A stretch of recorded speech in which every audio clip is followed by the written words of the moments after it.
welcome to Cello Tuesdays. I'm Diane Chaplin. A few housekeeping announcements before we start. Those of you who have been loyal Cello Tuesday listeners have noticed that Nancy Ives and I are splitting the Cello Tuesdays.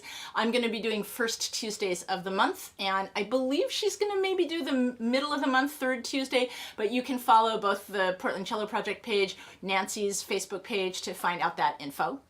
And in August, August 3rd is the first Tuesday, I'm playing a program called Passacaglia, in which I will make my debut as a looper. I bought a loop pedal to play a piece that I think is going to be really cool to listen to, that layers the variations of the Passacaglia one on top of each other using the loop pedal. So I'm very excited about that.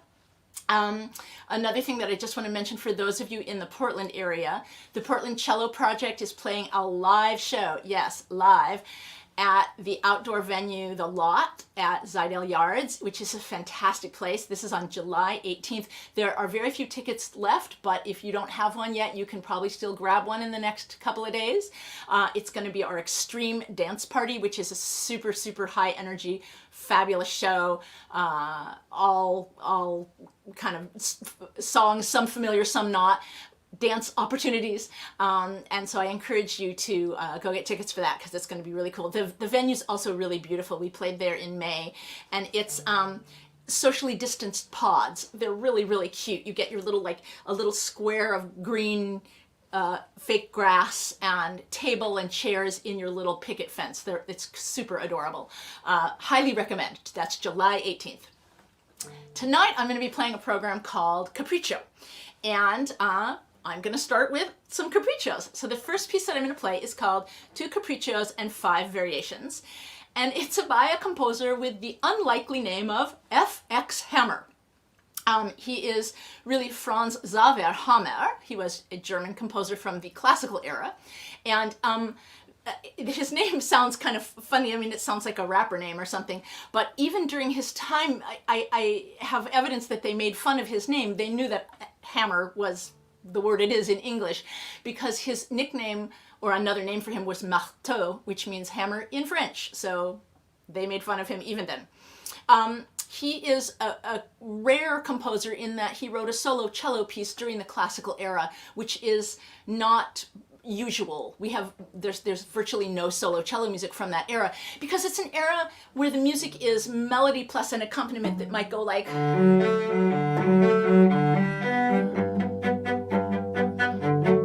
right, with that kind of continuous accompaniment with a melody on top of it.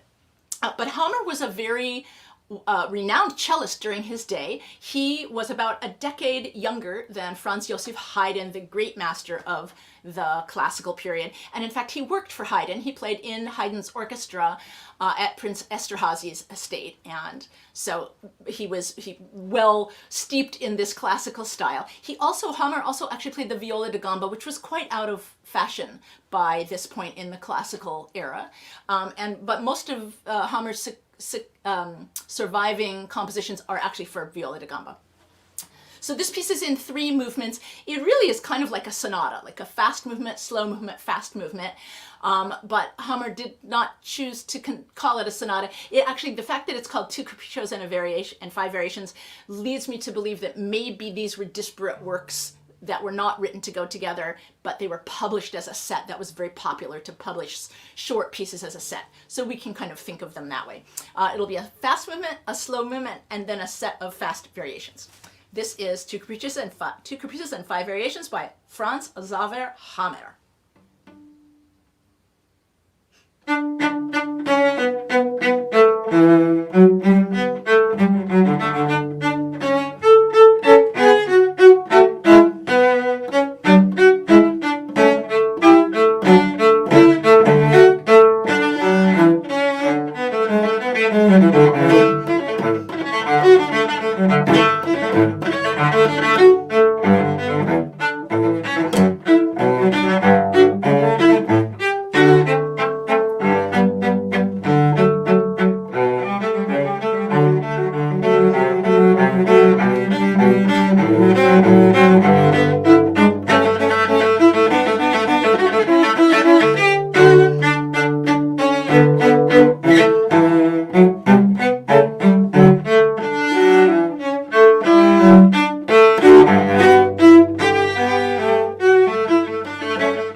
In the hot weather, I'm going to have a glass of water. I have all my windows closed and I have no air conditioning because I don't want to have any sound. So I'm going to build up a sweat. I can already tell. Okay, the next thing I'm going to do is I'm going to play a sandwich of 3 works, which are all very short, 2 minute, 2 minute, and 1 minute. The first one is a chaconne, which is a set of variations on a simple, basically a bass line. And I actually played the chaconne. It's by Giuseppe Colombi. I played it in March on my first 2021 live stream. And when I played it, I did not know that 31 composers had written pieces based on this actual chaconne. And since then I discovered them. And so the second thing that I'm going to play is a piece by the French-American composer Betsy Jolas. And she has written one of these variants on this chaconne, which she calls a fancy for Anssi. And I think that the idea of the fancy fits well in our Capricious program here. This fancy for Anssi was one of the set that was written for the Finnish cellist, Anssi Kartunen, who's really a wonderful cellist, and he does a huge amount of contemporary music. And for his 50th birthday, there was this surprise package of mystery pieces that 31 composers wrote, all based on this first chaconne that I'm going to play. So I'm going to do the chaconne and then the Betsy Jolas piece, which I think she's not really making fun of the chaconne, but I think she's having fun writing the piece because she is, Saraband, please, someone writes, Saraband, I don't know, I don't have a Saraband right now. No Sarabands right this second, but thank you for the request. So Betsy Jolas writes some funny sounds and some quirky little things in her piece that I think are reflective of how much fun she's having with this fancy piece. And I challenge you to see if you can find any little bits and pieces from the chaconne that appear in her piece. And then to finish up this sandwich, I'm going to play a quick little capriccio, which is by Serban Nichifor, who's a Romanian composer and cellist. And this is a capriccio on a theme by Jobim, the famous Brazilian songwriter. So, chaconne by Colombi, a fancy for Anssi by Betsy Jolas, and capriccio by Serban Nichifor.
So those are fun. It's all fun music. Even when it's not fun, it's fun. So the last thing on the concert that I'm going to do, I'm at the end already. How is that possible? So this is the kind of the signature piece for this concert. It's called Toccata Capricciosa by Miklós Rózsa. And you know, when people like me put together programming, we usually base it on one of two things. Either it's a calendar situation, such as my September First Tuesday program happens to fall on Rosh Hashanah, which is the Jewish New Year. So I'm going to do an all-Jewish program for that concert featuring some Israeli composers and some klezmer music for the Jewish New Year. So there obviously is a calendar-based programming choice. But I've had this Capriccio obsession for a couple of years, and I have been playing programs called Il Violoncello Capricciosa. And in my travels, I have been picking up Capriccios. And this one I've waited to play. I've really been wanting to play this one, so I'm really thrilled that I get to play it right now. The composer Miklós Rózsa is mostly known as a film composer. And he was born in Hungary to a Jewish family, and he converted because Eastern Europe in the early part of the 20th century was not a great place to be Jewish. He did convert, but in the 30s when he saw the writing on the wall, he just got out of there entirely. And he ended up in the US, where he went to Hollywood and started writing music for film. So the first movie that he wrote a film score for was The Thief of Baghdad in 1940. He had, in his career, 17 Oscar nominations for his film scores, and he won 3 Oscars for Hitchcock's Spellbound, for the film A Double Life, and for Ben-Hur. So even if you don't know the name Miklós Rózsa particularly, chances are you've probably heard some of his film music. Other things that he wrote, his last 2 films were in 1981, Eye of the Needle, and in 1982, and I think this is kind of a hilarious thing to have as your final work for film, the Steve Martin movie, Dead Men Don't Wear Plaid. And then unfortunately after that he had a stroke. He did not pass away till 1995, but he was not able to work for film for the last several years of his life. This work was written in 1977 and is dedicated to the memory of the great cellist Gregor Piatigorsky, who had died not long before this time, who was also in LA. They clearly knew each other there. And one of the things through Rózsa's career, he really separated what he considered his industry music, his film music, and the music that he wrote as his serious art music, which this is, for sure. What he does in this piece is he uses Hungarian folk music and the idea of Hungarian nationalism, much like his compatriots Béla Bartók and Zoltán Kodály, and you may hear elements that sound like their compositions in this music. 2 of the things that I just want to mention that he uses in this piece is harmonic language that does things in parallel. So rather than being harmonized, the notes move together at the same pace like this. So that's one of the harmonic kind of things he does. And another technique that you'll hear really just sprinkled throughout the whole work is this idea of notes going do-do, do-do, do-do, do-do, like this. And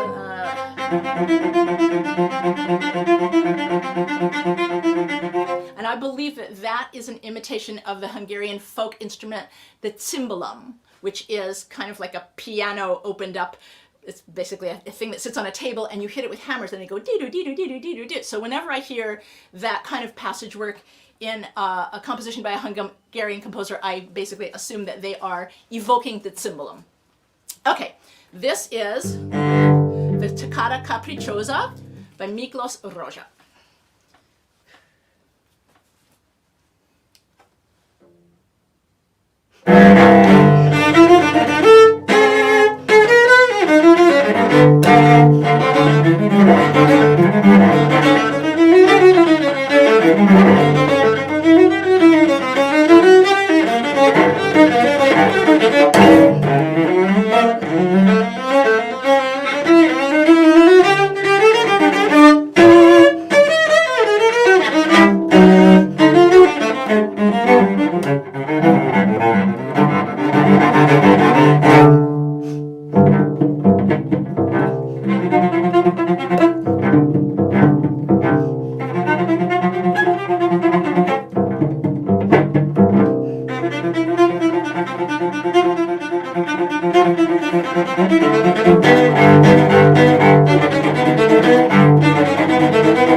Thank you so much for listening. That was really fun to play. I'll be back in a month. I'll be back the first Tuesday of August. I'm going to actually look at some of the comments just in case anybody asked a question. And this will be available. People say I was late, but I'm glad I missed this one. Didn't miss this one. You can always watch these live streams if you missed any of it and you want to see early parts of it. They are up on my Facebook page, Portland Cello Project page. They also should be, I have just turned the setting on to go to my YouTube channel as well as the Portland Cello Project YouTube channel. So they should all be appearing there. Thank you so much for checking in. I'm Diane Chaplin. I'll see you on August 3rd for Passacaglia. Bye-bye.